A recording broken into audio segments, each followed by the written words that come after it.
Hi friends, Tracy here from the Sewing Channel. This is video number 4 in the series of cutting my pretty fabric. No worries if you missed anything. Go down in the comments. I will pin the playlist at the top. I have a huge tip in today's video you're not going to want to miss, and it has to do with borders. Enough talking already. Let's get busy connecting all these 9 patches and attaching some really fun border. This is where I am in the process of putting this quilt top together. I have one big long row here on the bottom to attach. Grab your pins. Let me share with you a couple tips that I use to get me through this next couple steps. Now I know you can't see the whole quilt width here, but you'll get the idea. My first tip here is always pin on a flat surface. If you pin on a bumpy surface like a bed or an ironing board or somewhere that this just does not lay flat, then you need to go to a flat surface. Get on the floor if you can, if that's your only flat surface, but do your best. Once you have everything lined up on your flat surface, you want to find somewhere in the middle. Remember when we pushed everything to the sides, the light side? This is where this comes in handy to help us. We are going to simply just nest these seams together.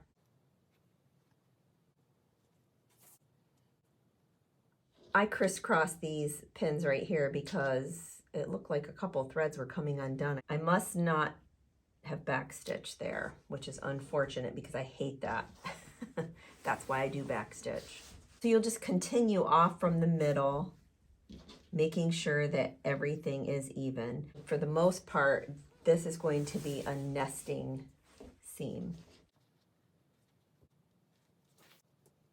Sometimes when we're sewing a big long seam like this, we have a lot of this on the other side. We need to fold this excess bulk so we don't have to deal with it pulling and snagging on something as we're sewing this seam right here. We need to fold it toward this seam. So we've got our seam right there that we're going to be sewing. Fold up. You'll make a nice loose fold a couple times. 3 times maybe. Now since you're going to be going in, starting here, you know that you're going to be feeding it through your machine this way. You have a lot of this down here. This is the bottom part. This will be the last thing that we sew right here down that seam. All you're going to do is just sort of fold this up. So we can kind of unfold that as we go, but this way we won't have a lot within our lap as we're trying to sew that. You can go up to about there maybe. And now we're all set to take it to the sewing machine. I'm just going to set this in my lap right here, and I'm going to try not to hurt myself with the pins. This is all nice and folded toward me. It's going to be totally out of the way. As you get going, you can simply just unfold it within your lap. For any of you curious, I had this mat in my stash and I just pulled it out to see if I could cover the gap area between the sewing machine and the table. And I need something under this area to help hold this mat up, but I just wanted to see if it would work or not. And I think it's more of a hindrance because I'm worried if it's going to slip or not. I had heard too that they're not very sticky, and they're not. I mean, it doesn't really hold that well. When you get back here, you'll notice that this might hit wherever you're doing your sewing at. You might have a wall there, who knows, or it might just fall to the ground. But you really don't want it to fall to the ground because then that will give that pulling effect this way, and you don't want anything pulling your fabric through, except for your feed dogs. So I just simply fold this up like that. Just like before, I'm going to spritz a little bit of water there just to get those a little soft so I can open them. These seams came together so nicely. These colors in this quilt just make me so happy. Since I had a lot of that floral print left, I decided to cut 1.5 strips and use them within a border. I'm pretty sure I'm going to do the same thing on the top to the bottom. I'm not sure yet because I'm not at that point. That's the plan, I think. Now I know you can't see the bottom, but just imagine it like this first. I did decide I wanted this to crisscross here. I know that I want a white border on both sides of this pretty floral print. Since this was 1.5 inches, I decided to go 1.25 inches on the white. I wanted it to be smaller than the floral print. I don't know why, I just did. As I put this up here, I want you to take a look at the top right-hand corner of your screen. This is that huge major tip that I was talking to you about. When you are cutting skinny borders, and even wider borders as well, it's very important that you cut along the grain line. You'll find the grain line on that selvage edge, the part that has the printing on it. And when you cut across the grain, you will distort and make waves within your fabric if you cut long ways. Imagine when you go to the fabric store and they cut your piece off that you need. They are cutting across the grain. They are not cutting with the grain line. When you cut across the grain line, it becomes unpredictable a bit. But if you cut with the grain line, your border, you should have zero problems attaching it to the side of your quilt, pressing it out, quilting it, and then binding it. This fabric right here came from a Joann Fabrics. It is not part of the fabric line Sophie, but it was very, very close. So close that you can't tell. I can't even tell.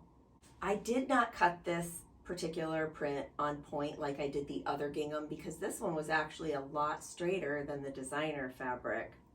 Now you can see here I did have to seam the center of this top border.